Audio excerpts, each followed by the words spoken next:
Well, that's a very strange teaching of many of the Bible preachers. They read Genesis chapter 2, and it says there was a mist that went up from the earth and watered the earth.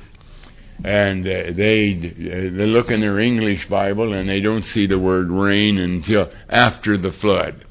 And so they said it didn't rain before the flood. It didn't rain.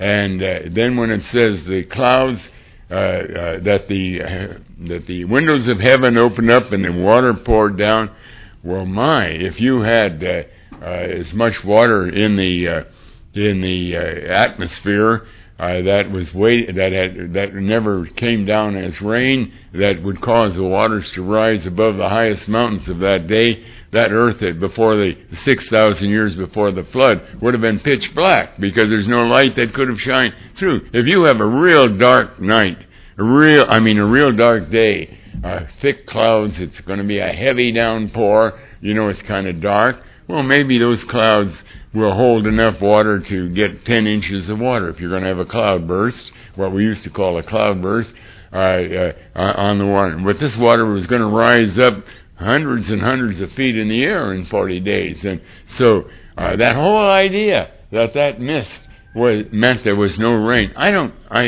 have to ask, what are they thinking about? And so the solution came when you look at the word mist. You find that elsewhere. I think it's in the book of Job, I believe, but I don't remember exactly. But that very same word is translated rain. And so it's not, let me see, had not caused it to rain upon the earth, but that they were, when it says that in Genesis chapter 2, verse 5, God is simply indicating, in the lesson that he's developing here, it had not yet caused rain. Rain had not come, and therefore there was no vegetation. But then there went up a mist, and that is the word rain. Let me try Job 36:27. This is the right one. I know this. Job 36:27.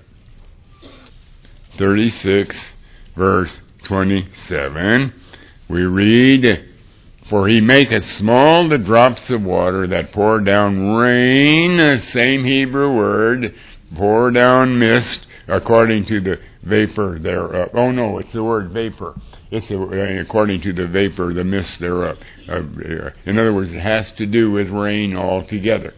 So the fact is, when God made the laws of nature about the water being poured down by the floods, by the clouds, and then the evaporation, that's the mist that goes up, and then the water comes down again. That began right from the third day of creation, when the vegetation was created, and they are just misreading Genesis 2 as to what God means by the sentence that he puts that in.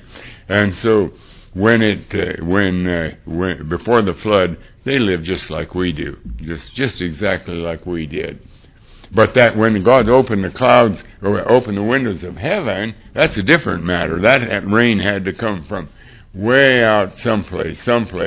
It could have been completely miraculous, although we can at least know how one way he could have done it, and that is way out in deep space. There are great clouds of hydrogen and oxygen atoms that form water, and they're way out, we could call them great rain clouds.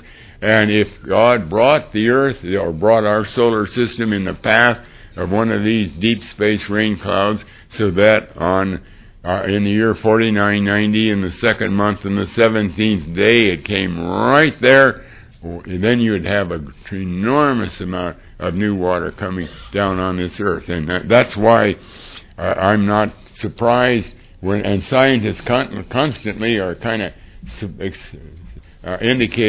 expressing surprise.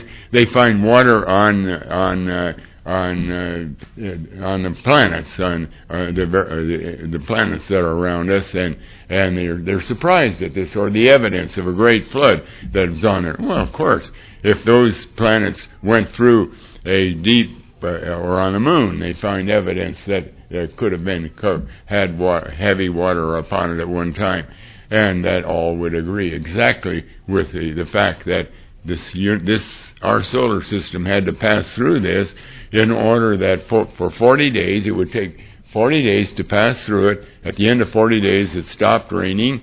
The Bible says that, and by that time, all this new water came upon the earth.